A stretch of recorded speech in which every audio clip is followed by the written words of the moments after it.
Дэлхийн журнал зэсийн бүртгэл хэсгээс гүйцэтгэний утга дэлгэцийг сонгож орно. Гүйцэтгэний утгууд нь энэ дэлгэцэд дараагийн гүйцэтгэнүүдэд хэрэглэх боломжтой байдлаар хадгалагдана.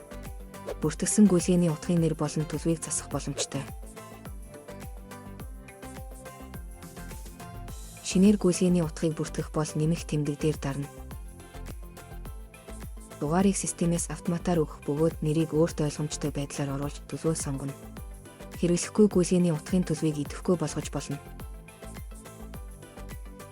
Хадгалсан гүйцэтгэний утгыг системийн санхүү гүйцэтгэний дэлгэцүүд дээр дахин хэрэглэх боломжтой. Жишээ нь журнал гүйцэтгэх дэлгэц дээр гүйцэтгэх хийхдээ гараар бичггүйгээр сонгож оруулж болно.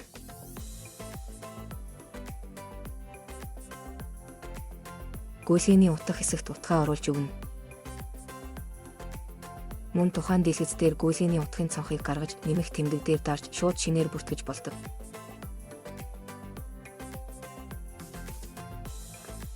Шинээр бүртгэсэн утгаа сэргээх товч дээр дарж хэрэглэх боломжтой.